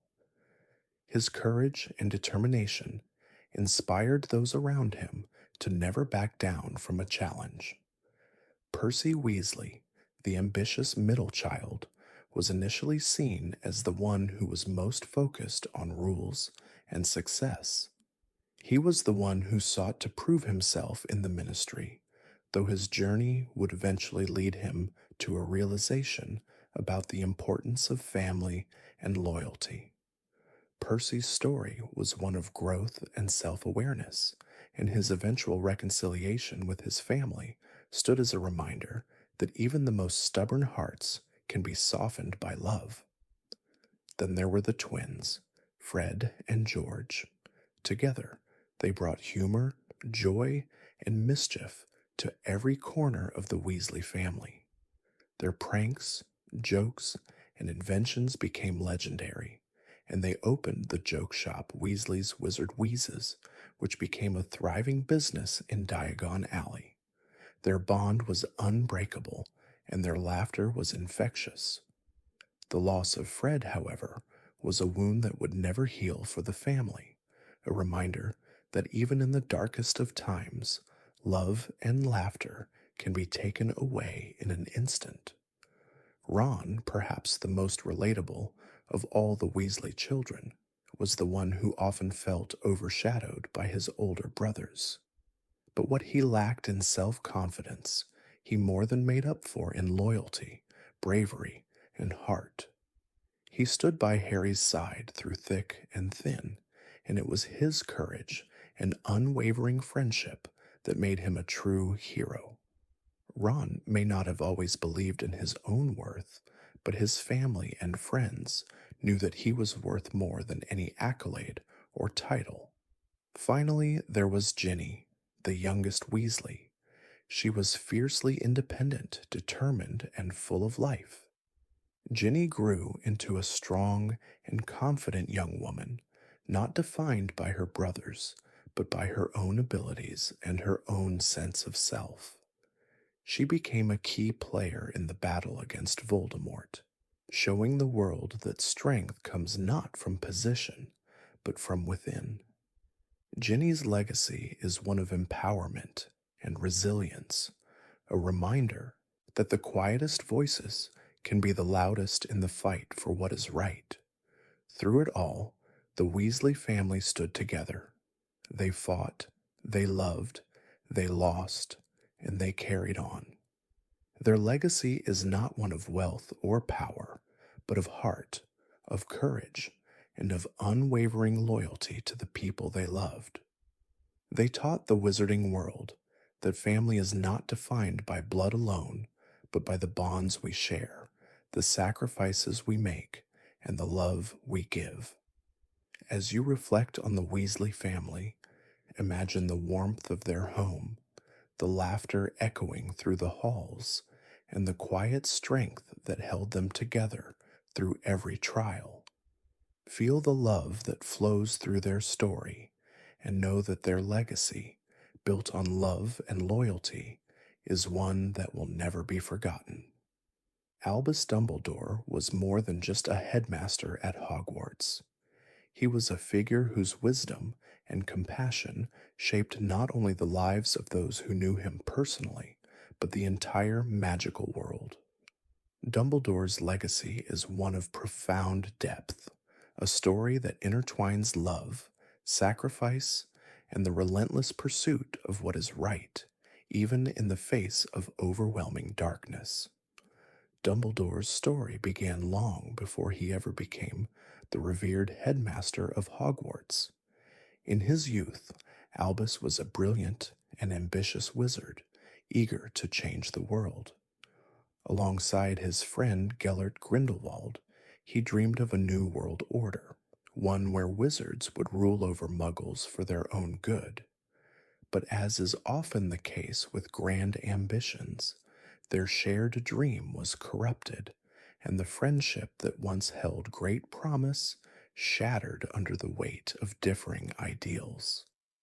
It was in this period of great loss and personal regret that Dumbledore found the path that would define his legacy. The hurt of his youthful mistakes, the pain of losing a friend to the lure of power, shaped him into the man who would one day guide the wizarding world through its darkest hour. Dumbledore became a figure of immense wisdom, but also one who understood the value of humility and redemption. His past was not one he sought to erase, but one that he carried with him, learning from it and using it to teach others the importance of love, choice, and the courage to stand against evil. At Hogwarts, Dumbledore was much more than a teacher. He was a mentor, a guide, and a protector. His kindness and respect for his students were unmatched, but so too was his unwavering belief in their potential. He saw the good in everyone, even when others failed to do so. For Dumbledore, it was not just about being a great wizard, it was about being a great person, someone who valued character above all else. His wisdom was not simply found in the lessons he taught in the classroom, but in the way he lived his life, through his actions, his compassion, and his unwavering belief in the power of love. Dumbledore's legacy, however, was not without its shadows. His role in the fight against Voldemort, the secrets he kept from those he loved, and his eventual revelation of his own mortality. These were all parts of a story that revealed not just his greatness, but his humanity. Dumbledore was not a perfect man. He was flawed just like everyone else. His mistakes, especially those made in his youth, were not hidden but acknowledged, showing that even the greatest wizards must grapple with their own darkness.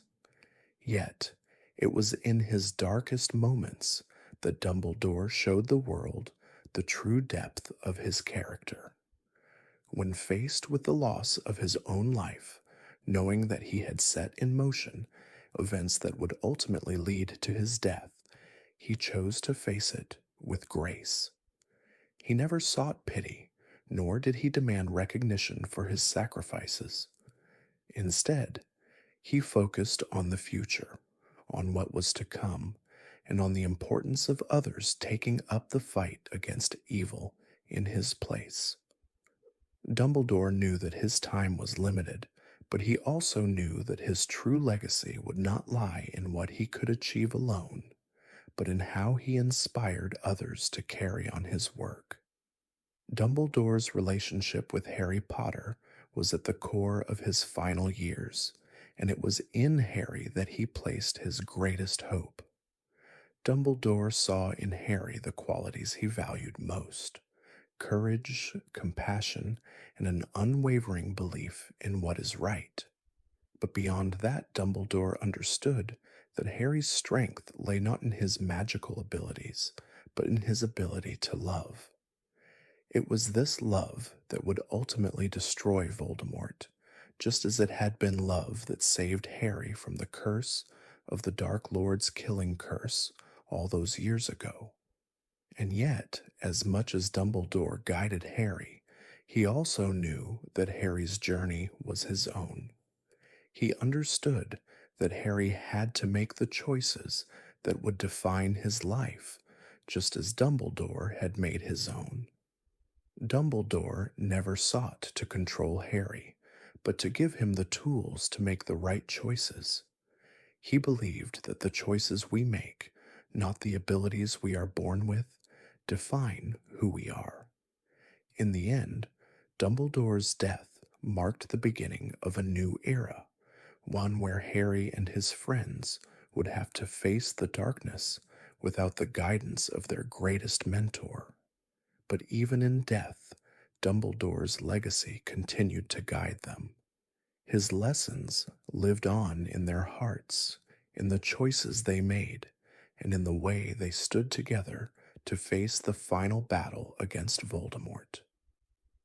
Dumbledore had taught them that love was the greatest magic of all, and it was love that ultimately triumphed over the darkness. As you reflect on the life of Albus Dumbledore, picture the quiet wisdom in his eyes, the gentle kindness in his smile, and the way he always seemed to know exactly what was needed in any situation.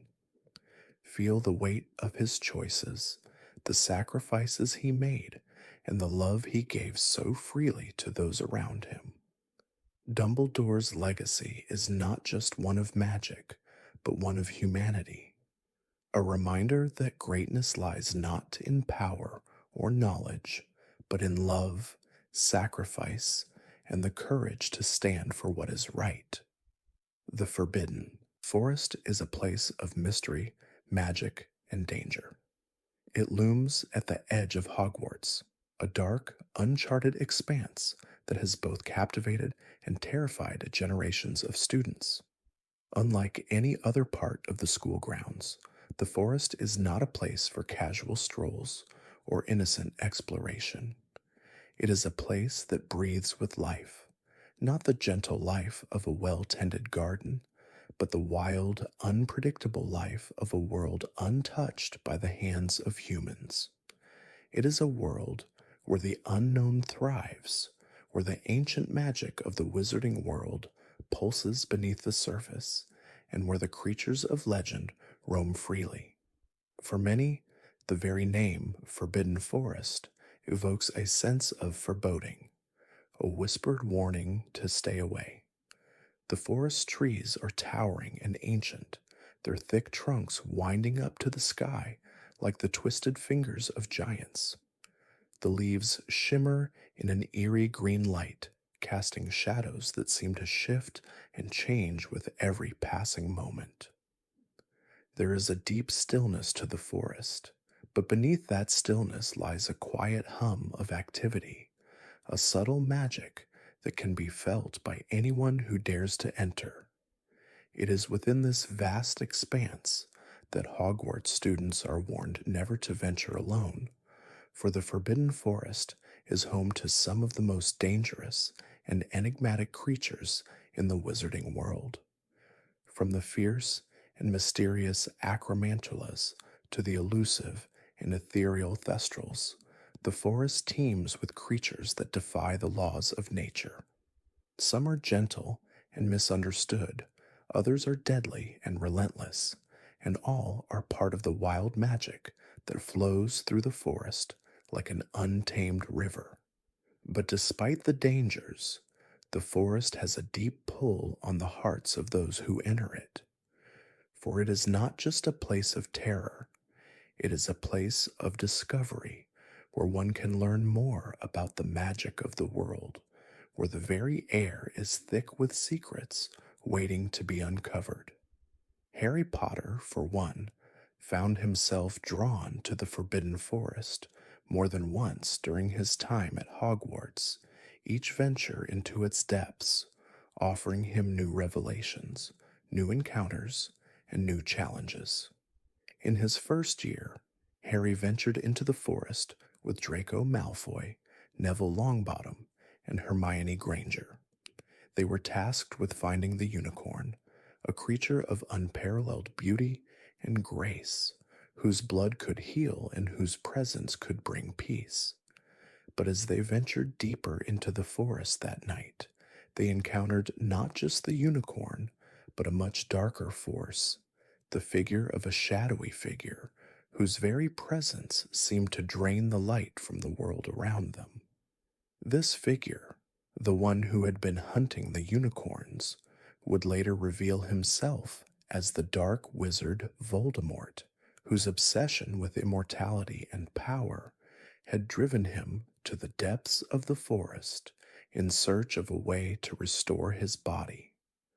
As the years passed, Harry found himself returning to the forest, each visit bringing him closer to understanding the strange and magical world that lay hidden just beyond the castle walls. He encountered creatures like the Thestrals, the skeletal, winged horses that could only be seen by those who had witnessed death firsthand. The Thestrals were not just creatures of the forest, but of life itself. They embodied the complex relationship between life and death, showing Harry that sometimes the things that seem most terrifying are the things that hold the deepest wisdom. The forest is also a place of mystery for those who seek answers to the deeper questions of life, and Harry's connection to the forest grew stronger as he delved into the mysteries surrounding his own existence. It was within the forest that he uncovered the truth about the prophecy, about the connection between himself and Voldemort, and the role he was destined to play in the ultimate battle between light and darkness. But the forest also held a more profound, more personal lesson. It was here that Harry, in his search for truth, would come to understand the power of love and how it could transcend even the most fearsome and dangerous forces. In the depths of the forest, in the darkest of moments, he would learn that the greatest magic was not found in spells or wands, but in the bonds that connected him to those he loved. The forest, though wild and untamed, was also a place where Harry's heart would find the clarity it needed to understand his true purpose. The Forbidden Forest's beauty is not in its serenity, but in its wildness, its unpredictable magic that defies control and welcomes only those who are brave enough to enter. It is a place where the known and the unknown exist side by side, where danger and wonder coexist in a delicate balance. And yet, for all its darkness, it is a place of great importance to the wizarding world. It is where some of the most crucial moments in the story of Harry Potter unfold, a place where fate and destiny collide, and where the forces of good and evil face off in their eternal struggle. As you imagine the forest stretching out before you with its shadows and secrets. Let yourself feel the cool, crisp air that always seems to carry with it the scent of pine and magic. Picture the rustling of the leaves, the movement of creatures unseen, and the haunting call of a far off owl. The Forbidden Forest is a place of both fear and awe, a place where the boundaries between the known and the unknown blur, where the mysteries of the magical world are waiting to be discovered by those brave enough to venture within. In the heart of the Department of Mysteries, hidden deep beneath the Ministry of Magic, lies a chamber filled with echoes of fate and destiny, the Hall of Prophecies. It is a place that few have ever entered, and even fewer have truly understood. This is a room where the very essence of the future is stored, a vast collection of crystal orbs, each containing a vision of what could be, of what will be, or of what could have been. It is a room where the boundaries between time and space blur, where the choices of one moment ripple out into eternity, and where the quiet hum of fate is always present. The Hall of Prophecies is not a place of magic that can be controlled or understood easily. It is a place of mystery, of unseen forces that shape the very fabric of the wizarding world. The prophecies held within the crystal orbs are not simple predictions. They are the whispers of destiny itself, written in the stars and recorded in the heart of the universe. Each orb represents a possible future, a moment in time that may or may not come to pass, depending on the choices made by those who live it. Some of these prophecies are filled with hope, some with fear, and some with the tragic inevitability of what must happen. For Harry Potter, the Hall of Prophecies holds the key to his future, for it is here that the prophecy of his defeat of Voldemort is stored.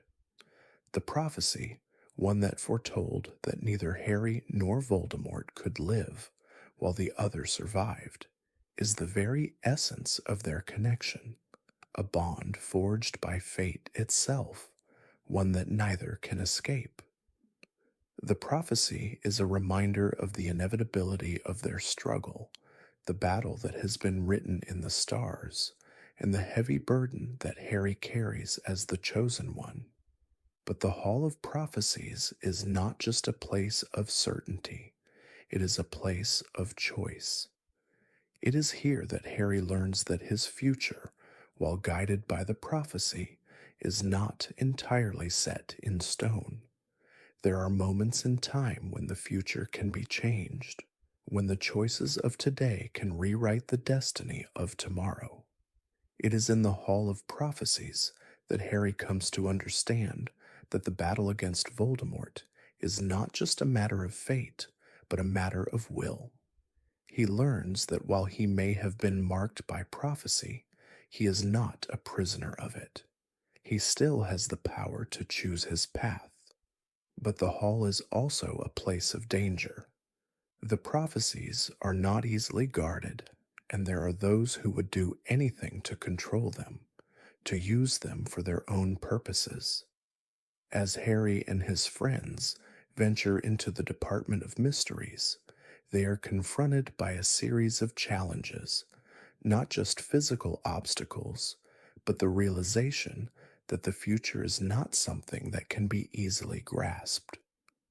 The prophecies are not meant to be wielded like a weapon, but understood as part of a larger, more complex tapestry of life. The battle that takes place in the Hall of Prophecies is not just a battle of wands and magic. It is a battle for the future itself, for the right to control the destiny of the wizarding world. Voldemort, in his obsession with the prophecy, seeks to use it as a tool to bend fate to his will and ensure his rise to power. But in doing so, he reveals the very flaw that will ultimately lead to his downfall. his inability to understand that the future is shaped by more than just the words of a prophecy.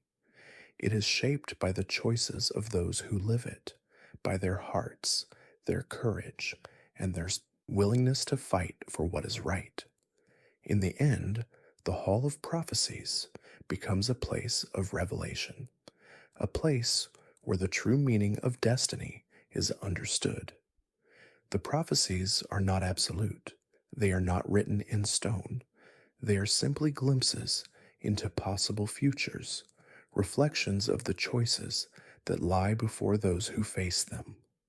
And in that realization, Harry finds the strength to continue the fight, knowing that while the prophecy may have marked him as the one to defeat Voldemort, it is his choices that will truly shape the future. As you imagine the Hall of Prophecies, picture the vast chamber filled with the shimmering light of the crystal orbs. Each orb holds a story, a future yet to unfold.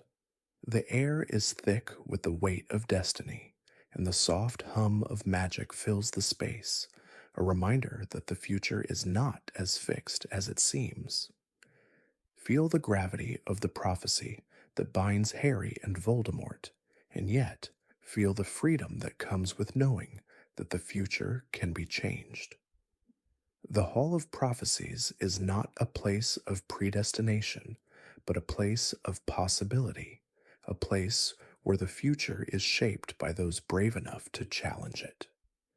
The Elder Wand is more than just a wand. It is a symbol of power, of dominance, and of a desire to control not just the world of magic, but the very forces of life and death itself. Its history is as ancient and tangled as the magic it carries, a history marked by blood, betrayal, and the relentless pursuit of power.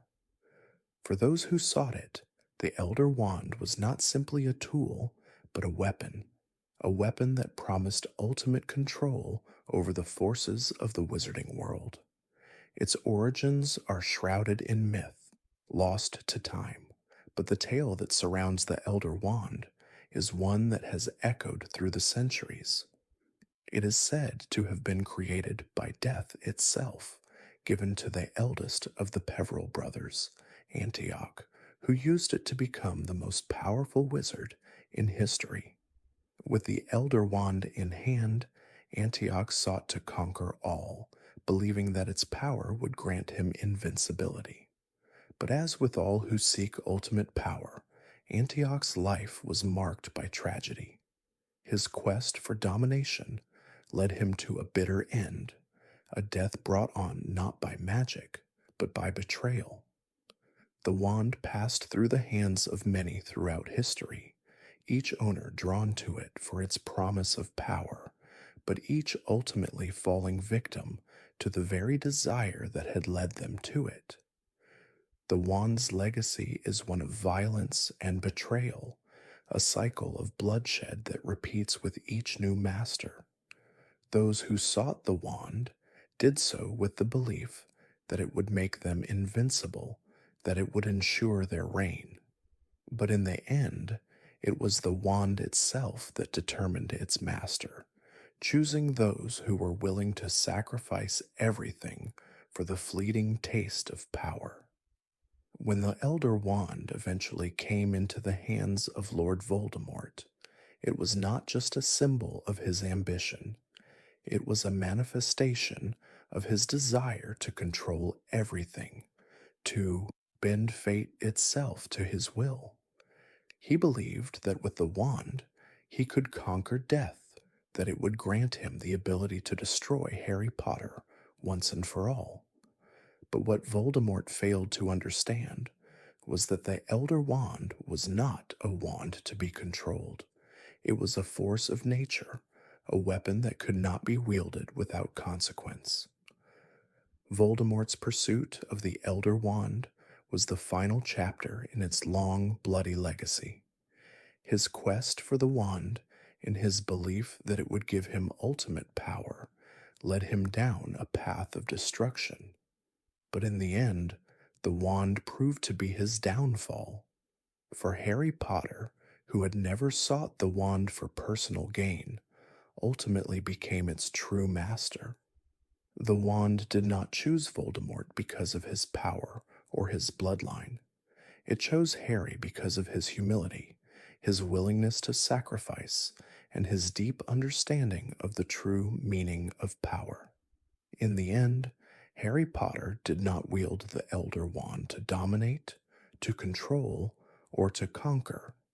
He wielded it only long enough to defeat Voldemort, to end the cycle of violence and hatred that had been perpetuated by the wand for centuries. And once Voldemort was gone, Harry knew what had to be done. He returned the Elder Wand to its rightful place, ending its legacy once and for all, ensuring that no one else would be tempted by its promise of power. The Elder Wand's story is a reminder of the dangers of seeking control over that which cannot be controlled. It is a tale of how power, when wielded for the wrong reasons, leads only to destruction.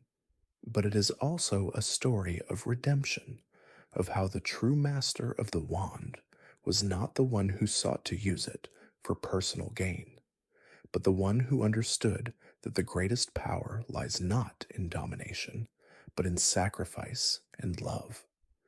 As you imagine the Elder Wand, picture its ancient wood, its twisted, magical core, and the faint, eerie glow that seems to emanate from it. Feel the weight of its history, the bloodshed it has witnessed, and the power it has bestowed on those who were ultimately undone by it. But also feel the quiet peace that comes with its final resting place, knowing that it is no longer a symbol of fear or ambition, but a reminder that true power is not found in domination, but in the choices we make. After the dust of battle had settled, and the echoes of war faded into the past, the wizarding world found itself in a fragile peace. The once tense, divided community now faced the challenge of rebuilding, not just physically, but emotionally and spiritually. The scars of the war were deep, felt in the empty spaces left by lost loved ones, in the memories of the sacrifices made, and in the quiet understanding that things could never return to what they once were.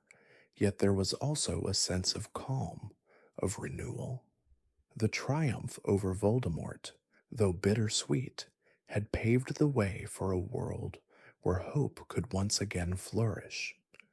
The wizarding world, once gripped by fear and hatred, now had the chance to heal. It was not an easy road, and it would take time, but the foundations for a brighter future had been laid. For Harry Potter, the end of the war brought a profound sense of both relief and sorrow. He had defeated the Dark Lord, but in doing so, he had lost so much. His journey had been long, filled with trials and heartache, but it had also shown him the power of love, of friendship, and of loyalty. He knew that while the world had changed, so too had he. He had faced darkness and emerged into the light, but the shadows of the past would always be with him, reminders of the cost of victory. The wizarding world itself, though, was slowly returning to normal. Hogwarts, once again a symbol of hope and learning, was rebuilt, its walls strengthened, its halls echoing with the laughter of students once more.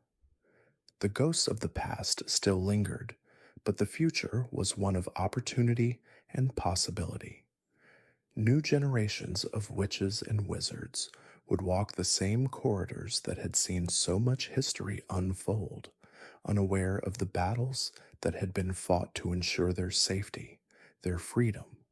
For the Weasley family, the war had left its mark. Fred Weasley's absence was felt in every corner of their home, a quiet ache that would never fade, but they carried on, their love for one another stronger than ever. The family had been through so much, and yet through their bond, they found the strength to move forward, to honor the memory of those they had lost, and to build a life full of joy and love despite the pain. Hermione Granger and Ron Weasley, too, found their place in the new world. They had fought beside Harry, sharing in the triumphs and the heartaches, and now they were building lives of their own. Ron, having played his part in the final battle, found a new sense of purpose, working alongside his brothers at Weasley's Wizard Wheezes.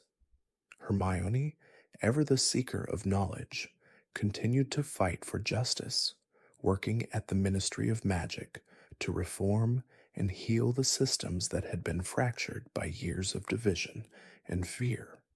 The magic that had once been so charged with darkness was now being used for healing, for restoring what had been broken. The lessons learned during the war were not forgotten, and the wizarding world slowly began to embrace the values that had once been so dear: kindness, fairness, and the belief that magic should be a force for good. And yet, despite the peace that had been won, there were always those who sought to disturb it, to bring back the old ways of hatred and division. But now, the wizarding world stood united against that threat. The shadow of Voldemort's reign was no longer hanging over them, and the wizarding community had learned the true power of standing together, of resisting the darkness that had once consumed them. As Harry walked through the halls of Hogwarts for the last time, now as a visitor, not a student, he felt the weight of the past lift ever so slightly. There were no more battles to fight, no more dark lords to defeat. What lay before him was the quiet, peaceful future that he had fought for, a future where the magic of the world was not a source of fear, but a source of hope. The halls were quieter now, no longer filled with the tension of impending conflict. The students, those who came after, would know peace, would know a world free of the terror that had once haunted their parents' lives. For Harry, there was a sense of completion, not an end, but a new beginning. His journey had been one of struggle, but it had also been one of learning, of growing, and of understanding the true meaning of love and friendship. As the sun set over the grounds of Hogwarts, casting a warm golden glow over the castle and the surrounding forest, Harry knew that his work was done. The world would continue on, with its ups and downs, its moments of joy and sorrow. But the wizarding world would never be the same again. It had been changed by the bravery, the sacrifice, and the love that had defined the war, and now it had the chance to rebuild. And so, as the night fell softly over the school, Harry Potter, the boy who had lived, who had faced darkness and come through the other side, knew that he could finally rest. The quiet of the wizarding world, the peace that had been hard won, was a gift that could now be passed down to those who came after. Thank you for drifting with me through the quiet, transformative journey of the wizarding world. Tonight, we have walked through the halls of Hogwarts, faced dark forces, and explored the legacies of those who shaped this magical realm.